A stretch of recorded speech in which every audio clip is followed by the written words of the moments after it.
Well, it's great to be joined right now by someone who was critical in our effort to put together this brief. He helped work with us to put together not just him to join the brief in support of South Carolina's governor's decision to expand the voucher program there during the pandemic when he received CARE funds, and to use some of those funds were allocated to the governor specifically. He wanted to then use some of those funds for vouchers. Congressman Jeff Duncan said, you know what, I want to file, it's because this got challenged by the teachers unions, the public school unions against the governor. I want to file a brief, but I don't want to do it just with me. I'm going to put together the entire congressional delegation from South Carolina, every Republican. Unfortunately, the two Democrats in South Carolina at the House level would not join. Would have been great if they did for school choice, because this shouldn't be so partisan an issue during a pandemic.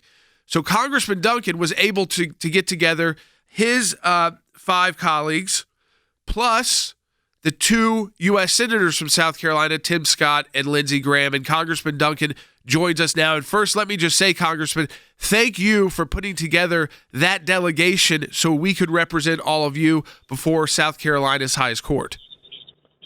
Well, Jay, thank you guys for being involved. And it's amazing that no Democrats will support this effort when, it's really targeted. In order to be eligible for the SAFE grants that Governor McMaster put forward, a student must be from a household with an adjusted gross income of 300% or less of the federal poverty level. And we're talking about kids that currently don't have any ability to make a choice because probably they don't have the income ability within the household to send a child to a private school, parochial school, or whatnot. But the SAFE grants will give them an avenue, especially when we see what's going on with K through 12 public schools, the government schools wanting to shut down, go to e-learning, go to more virtual schools, virtual classrooms. And we need to get the kids back in the classrooms. And this is one way to approach giving these children and their parents a choice for their educational options. Congressman, I'm so encouraged by your support of this. We have been so concerned at the ACLJ as the situation with COVID-19 has impacted schools in South Carolina and, frankly, schools across the country, that we needed to be innovative and that governors and school superintendents needed to be innovative in their approach, and especially, as you just said, innovative in their approach as to families that are not of the economic means to provide alternatives, and that's exactly what has been done here. What I'm so encouraged about is that the legislation that passed Congress over the years has always been, and especially the most recent ones, the CARES Act, have always focused on the students. And that's really who the beneficiary here of this allocation is. It's the students. And it's so ironic that the teachers unions and those on the left would be fighting against, really, Congressman, the students here. Yeah, every student learns differently. We all know that. And Governor McMaster is ensuring that every student has now the opportunity to grow and develop in a way that best suits them and their families.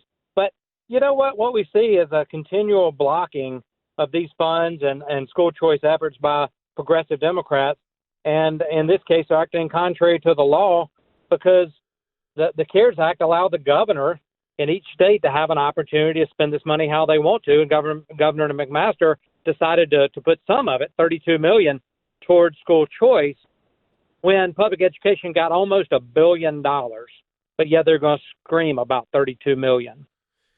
Congressman, I look at this, and again, I encourage you folks follow Congressman Duncan.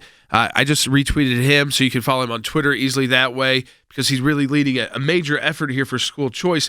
And I see, Congressman, the plaintiffs, the ones we're fighting against, they say, oh, well, the governor's usage of these funds, it violates a South Carolina constitutional provision that says no money shall be paid from public funds of the state or any of its political subdivisions to be used for the direct benefit of any religious or private educational institution.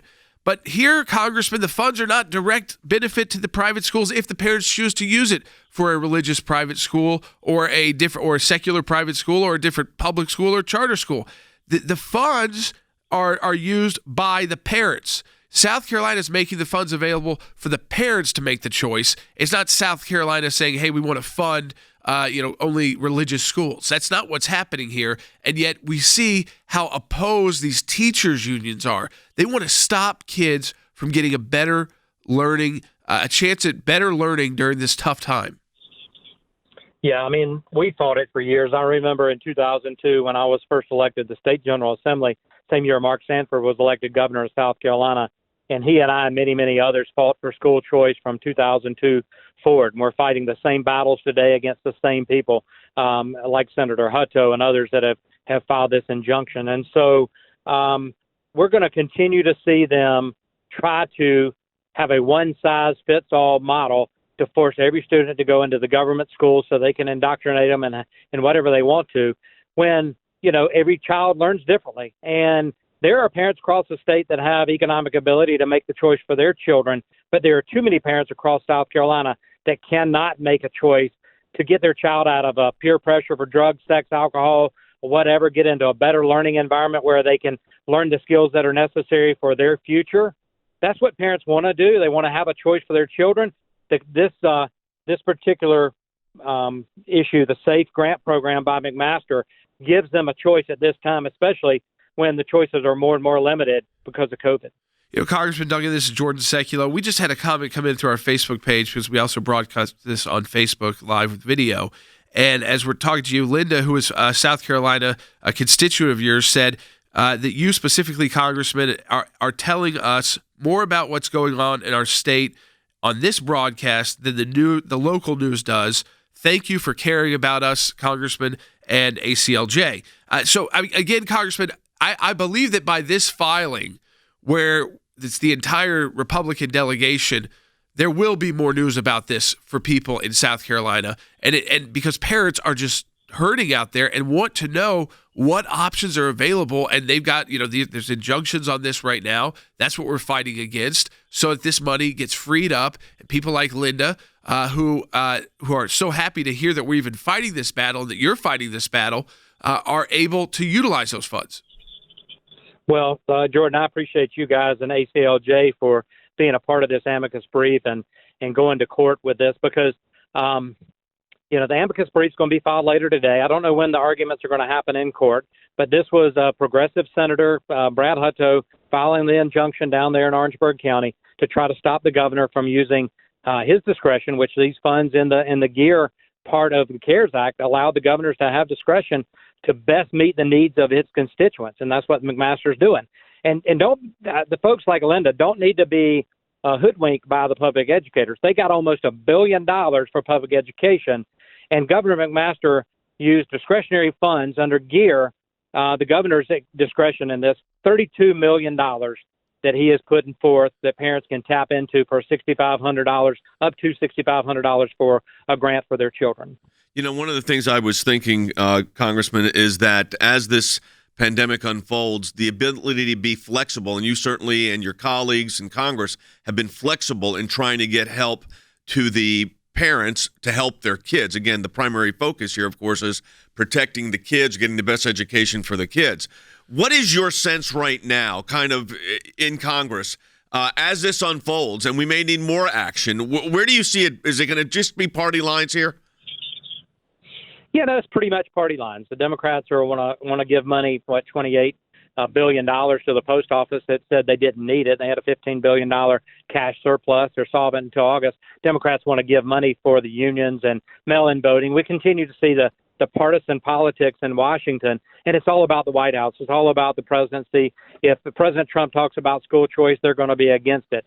And it's unfortunate where we are. Hopefully November 3rd will take care of a lot of this when we get back to work, maybe with a House majority of Republicans and a Republican Senate, Republican president. We can focus on things like school choice and giving more parents across the nation options in educating their children. I appreciate it, Congressman Duncan. Thank you for taking time to be with us, but also thank you for your support of this important brief that is now going in today to the South Carolina Supreme Court.